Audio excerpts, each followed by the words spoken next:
Burning questions. Insightful answers. Listener's choice. With Clement Manyathela. So on our Listener's Choice feature today, we're discussing saving plans for 2026. As I indicated to you earlier, we have a listener who's asked that we look at different ways to save as we begin the new year. So there are a number of people who at the beginning of the year already want to think about ways they can start saving. So we're going to dive into some of the practical ways to save money, some of the practical ways to take control of your finances, whether it's clever budgeting hacks or smart saving strategies.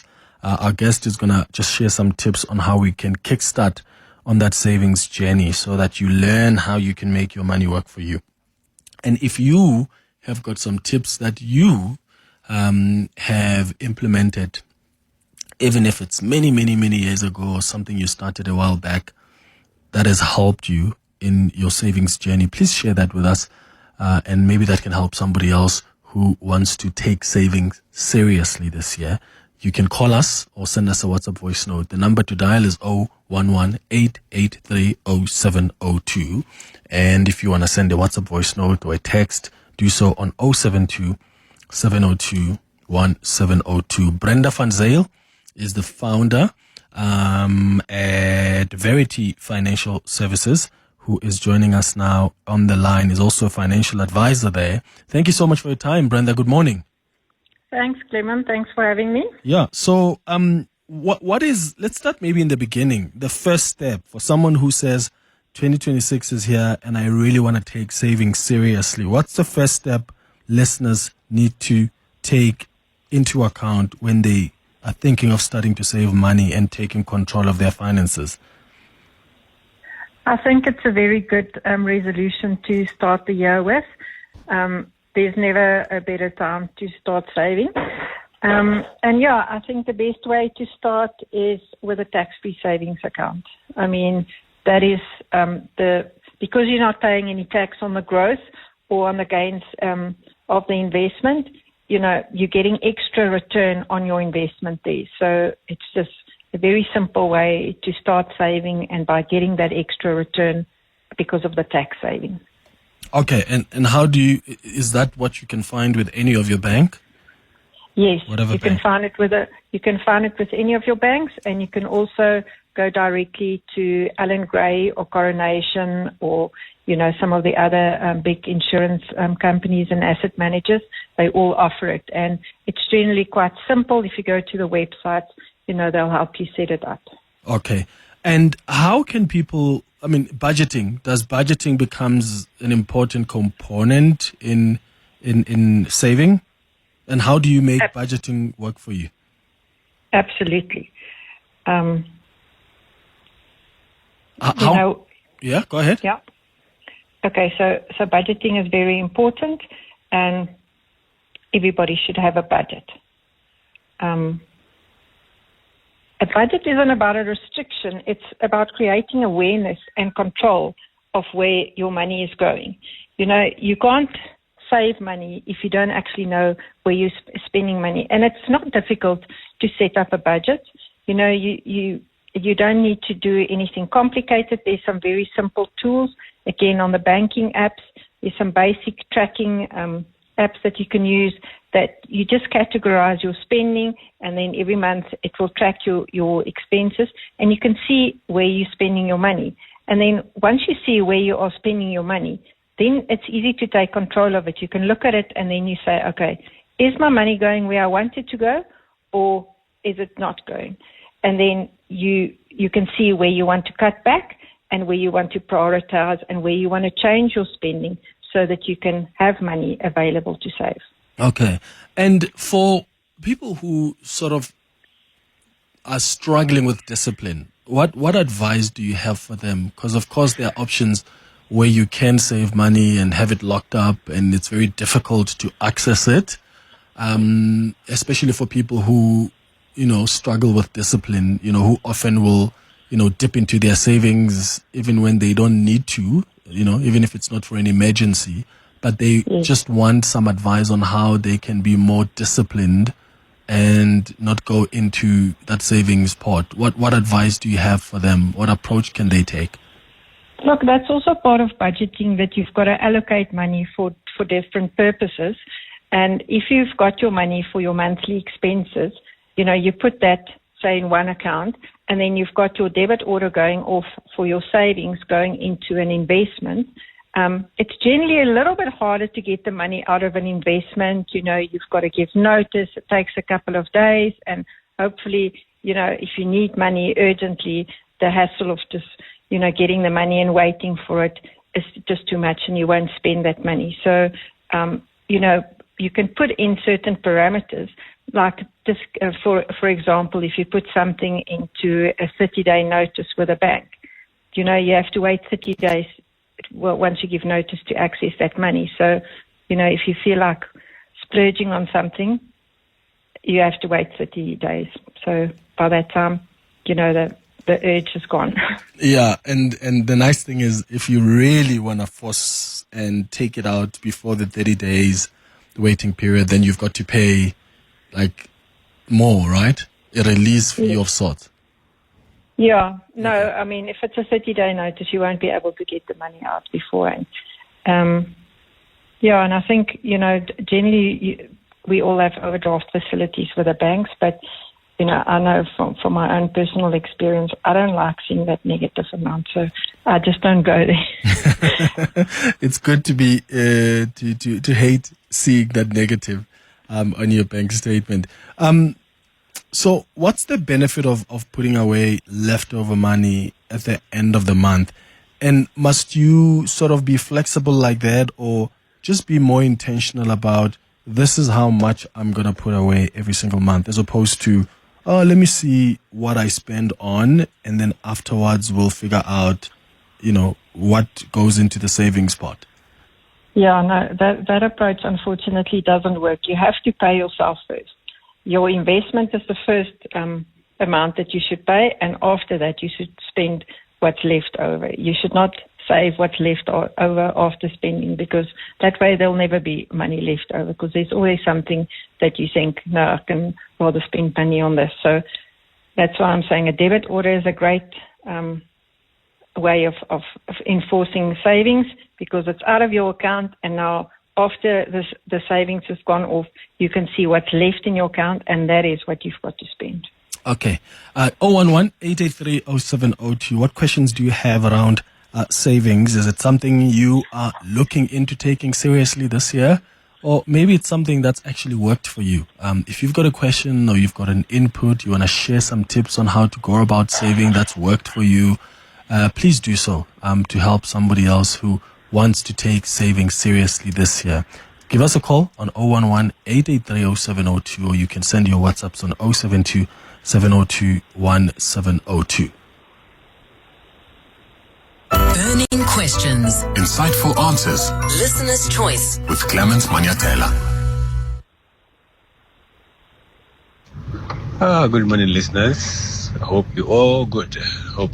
Me, on my side, actually, for saving, I use gift cards. You can go get yourself a gift card at Pick n Pay, ShopRite, any other shops. All the money that you're thinking, okay, let me go spend it on something else. Okay, rather just keep it in the gift card. Go load that gift card. You can take as much gift cards as you want. Pick n Pay, PAP, any other gift cards. And then by the end of the year, people are there buying things. You are there swiping those gift cards for them, and then they're giving you the money or sending you the money. That's how you can actually save. So imagine you have 5 gift cards, they are all loaded. And then all you do is just go to shops. When someone's swiping, you can just let them swipe, and then they send you the money. And you're good to go. Okay. Yeah. Brenda, does that work, gift cards? Yeah, well, I think that's for short-term savings. So I think what he's referring to is saving for end-of-year shopping. Mm-hmm. So a lot of people, tend to overspend in December. It's holidays, it's Christmas, and then they struggle with a debt in January. So that is a very good idea for saving for your December spending. Yeah. But that's not a long-term saving strategy. Okay. And there was a question about long-term saving. So what's your advice for someone who says, I want to save and only have access to this money in, let's say, about 6 years or 5 years' time? Okay. Yeah, like I say, I'd start with a tax-free saving, and then after that I would look at a retirement annuity, but this is really for long-term savings. There's short, medium, and long-term savings. Short-term is generally your emergency fund. Medium-term is for things like holiday or school fees or varsity fees, and long-term is for retirement. So, 5 or 6 years is sort of more medium-term. So then you can look at the discretionary investment in a unit trust. Okay. Some more WhatsApp voice notes on 072 702 and 702. Morning, Clem and 702. I think, like the speaker said, the first thing you do when you want to save, have a predetermined amount or percentage of your earnings of whatever income you're going to get. Predetermine that I'm going to save this and do it judiciously. If you have to do a debit order, do it. If you have other means where you're putting the money, take that money away. Do not have money lying around saying, in case of an emergency, there's always an emergency, and sometimes buying takeaway becomes an emergency. So never have money lying around. Predetermine what you want to save and save it right from the start. Ooh, but if I'm not going to have money in case of emergency, what happens if I have an emergency? And Brenda, do you think that it helps with just making sure you've got a debit order? So as opposed to you make a transfer into the savings pot, maybe just make sure that it's automated. No, it's definitely better to have it automated. That way, there's no discretion. You make a decision and you set up the debit order and it goes off every month. So there's no changing your mind.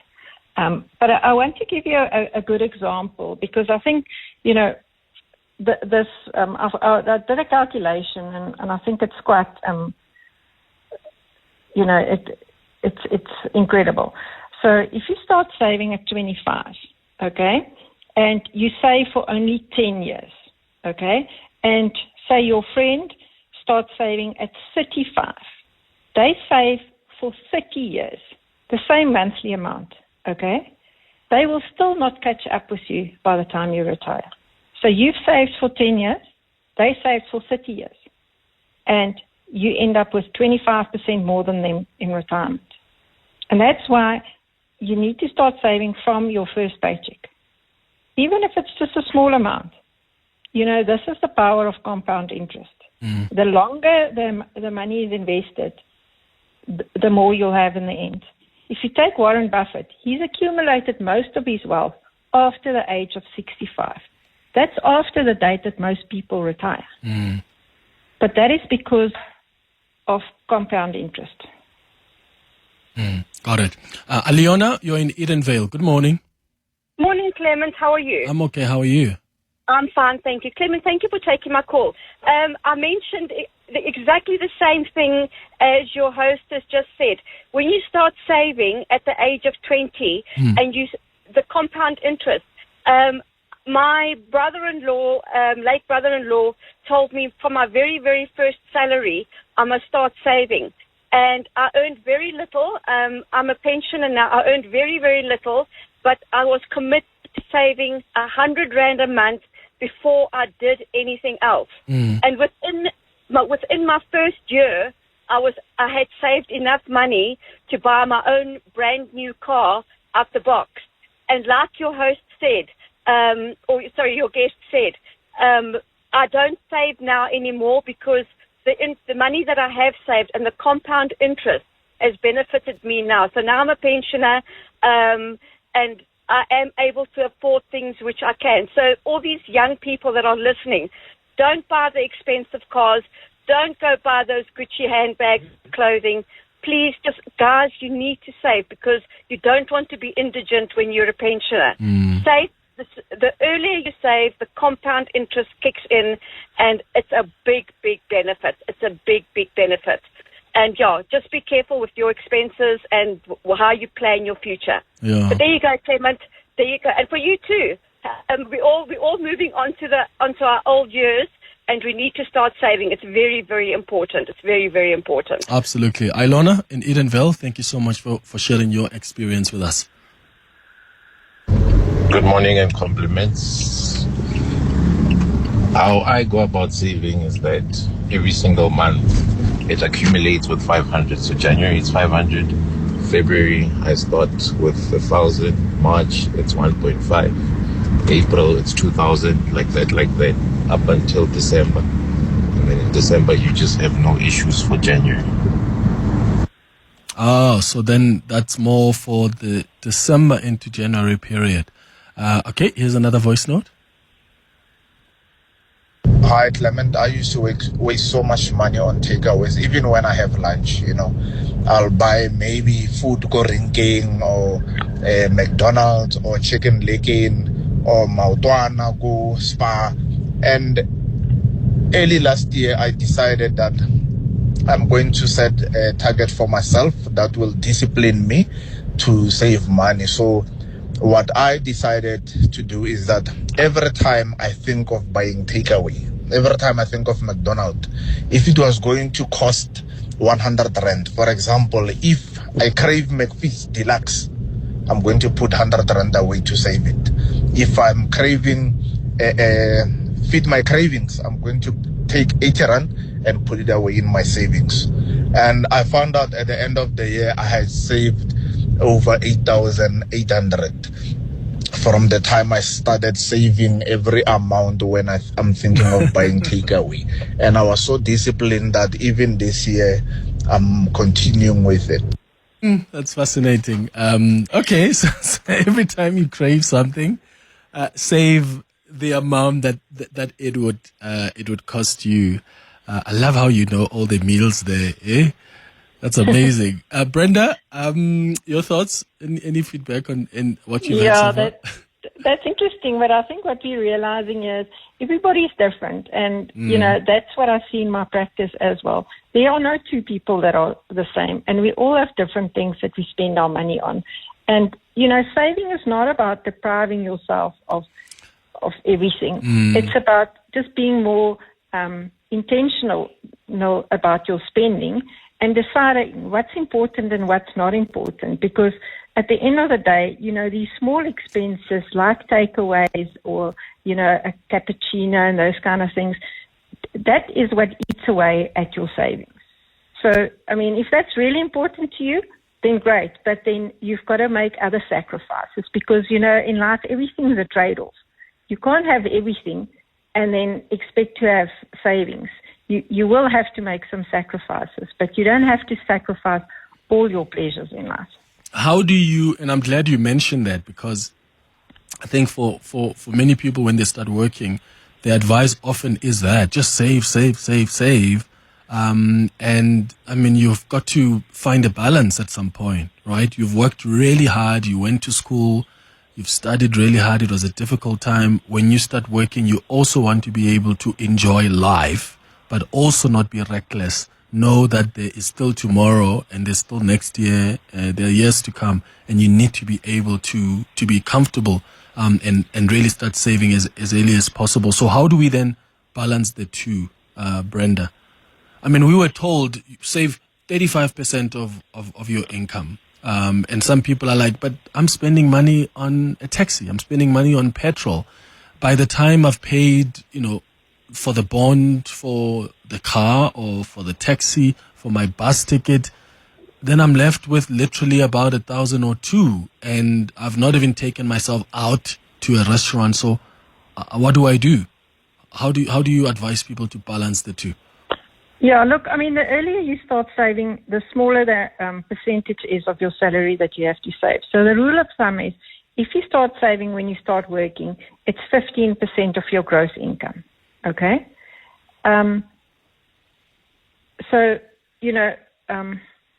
Sorry, just remind me of the question. The balancing between saving and not depriving yourself. So you still want to be able to, you're living, you want to enjoy life and enjoy the fruits of your labor. But at the same time, you want to be able to just ensure that you're saving and you're not being reckless with your finances. Yeah. So like I say, if you put away the money first, you've still got the rest of your salary to spend. And if you think about it, companies used to have pension funds, okay? So you would not have a choice. The money that you would get out at the end of the month is after your pension fund deduction, okay? You can't go to your employer and say, no, I don't want to be on this pension fund. I want the full amount. You know, that's just how it is. And a lot of people are still in that position, and that is actually fantastic because those people have their retirement taken care of. Unfortunately, a lot of companies are no longer providing pension funds, so now it's up to you. But, you know, it's a non-negotiable. Just put yourself in that position and say, this is the amount that I have to save for retirement, and I cannot use it for day-to-day expenses because you need to look after your future self. And it creates a lot of anxiety when you've got that uncertainty that once that income is not coming in anymore, there's no money. That is very scary. So, you know, it's not something that is an afterthought. It's the first thought of when you get that income, put away money for savings first. And then that's where budgeting comes in. Then you sit, okay, I've got so much left. These are my fixed expenses every month. These are my variable expenses. What are the nice to haves and what are the things that I need to pay every month? So you first pay your rent, your water and electricity, your petrol, transport, all of that. And then what's left over is for those discretionary things. Hi, Clement. My advice to young people is that the 13th check is not for spending, it's for saving. If you save your 13th check every year and not use it, then with the compound interest, you'll be far ahead of your colleagues when you retire. Okay, Brenda? Yeah, 13th check? I think Nedbank had a campaign this year about getting people to save that bonus. Yeah, I mean, it's a bonus, so you can do with it whatever you want. Why not put it away in terms of savings? Pay off your debt. I mean, that's really also another important thing is you can't save on the one hand and then you've got expensive debt on the other hand. Pay off your debt and, then save it rather than spend it. Because at the end of the month, a year from now, are you going to remember what you spent that bonus on? Because if you invested it, you can see what it's done for you in that year. Got to get your money to work for you. Hi, Clement and the 702 Lands. Compliments of the new year. I just want to ask your guest about when someone works on a company and the company has a retirement annuity where they deduct money from their salaries. Then the person again, you go to these other private retirement annuity, like she mentioned, your Old Mutual and wherever they are, those financial services. Then you take out a retirement annuity. Is it advantageous or it's better to tell your employer to take a little bit more? Let's say that side you were paying like 100 Rand more. You tell your employer maybe to push it into one fund than when you are on two RAs. Thank you. This is Anonymous on the East Rand. Thank you, Anonymous. Brenda? Yeah, I think that's a personal choice. With a retirement annuity, you tend to have more options sometimes than you do with a pension fund. It depends on your employer. Some employers give their employees a lot of options in terms of how that pension money gets invested. Others don't. But yeah, both of those are very good because both of those you can only access the money at retirement except for the savings portion on an RA and on a pension fund now that we've got that 1/3 that you can access before retirement. But I want to warn people about that because this came in, it's a two-part system, it came in recently, but you get taxed at your marginal rate on that withdrawal. So, it's a lot of people don't realize that, but it's not a tax-free draw. It's taxed at your marginal rate. So you pay a lot of tax on that withdrawal, and that is to discourage people. It's really been brought in as an emergency funding option. Got it. Brenda, thank you so much for making time for us. Brenda van Zijl is the founder and financial advisor at Verity Financial Services.